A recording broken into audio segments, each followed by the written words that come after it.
Rais mstaafu Jakaya Kikwete ameshambuliwa vibaya baada ya maneno yake aliyotoa hapo awali kurudi kumwandama, huku Watanzania wakimvamia kwa hasira. Hujambo na karibu kwa taarifa zetu za Kenyascope, na kumbuka kusubscribe. Maneno yaliyotamkwa zaidi ya muongo mmoja uliopita yanaendelea kuumiza kama jeraha linalofunguliwa upya. Kauli ya Rais mstaafu wa Jamhuri ya Muungano wa Tanzania Jakaya Mrisho Kikwete kuhusu wimno wa dhahabu imegeuka kuwa kioo kinachoonesha wazi usaliti wa kisiasa uliofanywa kwa Watanzania.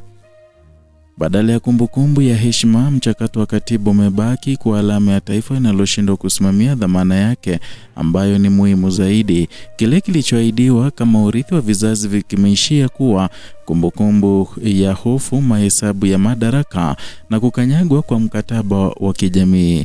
Kauli hiyo ilitolewa wakati wa bunge la katiba tarehe 21 Machi mwaka 2014 katika mazingira ambayo matumaini ya wananchi yalikuwa juu ya kuliko wakati mwingine wowote tangu kurejeshwa kwa mfumo wa vyama vingi. Tanzania ilikuwa imechoka na katiba ya 1977 iliyofanyiwa marekebisho ya vipande kwa maslahi ya watawala. Mchakato mpya ulionekana kama fursa ya kusahihisha mizani ya madaraka, kulinda haki za msingi na vilevile kuifanya dola iwajibike kwa raia wake. Na ndani ya muktadha huo, onyo la Kikwete kuhusu historia lilikuwa zito, si kama busara ya kawaida bali kama tahadhari ya mwisho. Katika hotuba zake za baadaye kwenye majukwaa ya wadau wa masuala ya kikatiba, Kikwete aliendelea kusisitiza kwamba katiba si nyaraka ya kampeni wala silaha ya kushinda mivutano ya muda mfupi. Alieleza kama mkataba wa kijamii unaovuka vizazi unapaswa kuishi zaidi ya mihula ya kisiasa na zaidi ya majina ya viongozi. Kauli hii inapowekwa katika mizani ya kilichotokea baadaye, inafichua mgongano mkubwa kati ya mataifa ya uongozi na vitendo vya dola iliyokataa kujifungwa kwa sheria. Historia ya kisiasa ya Tanzania inaonyesha wazi namna katiba imekuwa chombo cha kuhalalisha nguvu badala ya kuzuia. Na tangu enzi za chama kimoja hadi kipindi cha ushindani wa vyama vingi, marekebisho ya katiba yamekuwa yakisukumwa na maslahi ya walioko madarakani. Na mchakato 2012 hadi 2014 uliahidi kuvunja mzunguko huo kwa kuwapa wananchi nafasi ya kutoa maoni kupitia tume ya mabadiliko ya katiba. Rasimu iliyopendekezwa iligusa masuala nyeti kama ukomo wa madaraka ya urais, uhuru wa mahakama, haki za kijamii na muundo wa muungano. Na hapo ndipo mvutano halisi ulipoanza. Badala ya kujenga maridhiano, uongozi wa kisiasa uliogeuza mchakato huu kuwa uwanja wa mapambano ya kimaslahi.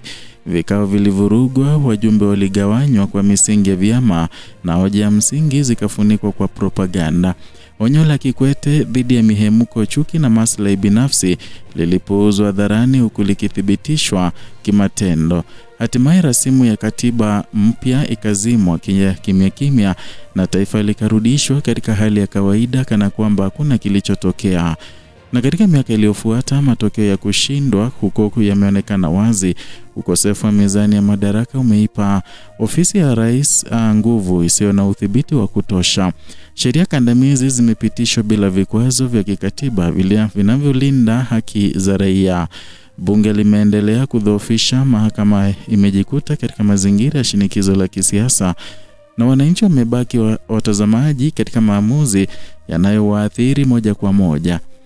Haya yote yanakwenda kinyume kabisa na taswira ya katiba bora aliyokuwa akielezea Kikwete.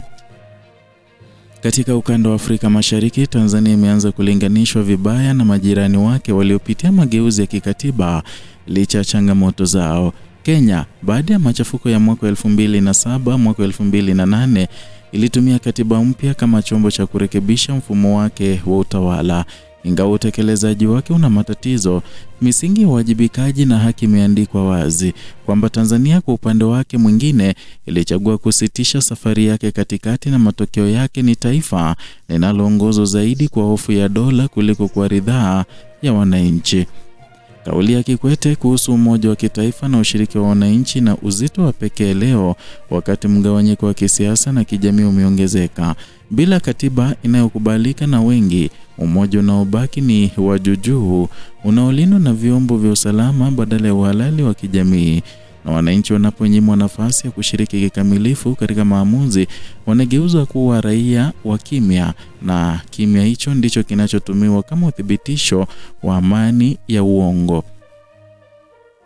Msingi wa hoja ya Kikwete ulikuwa uwajibikaji kwa historia, na alisisitiza kwamba wale watakaochezea dhamana ya katiba hawatasamehewa na vizazi vijavyo, na hii ni kauli iliyopata uzito zaidi kadri miaka inavyopita.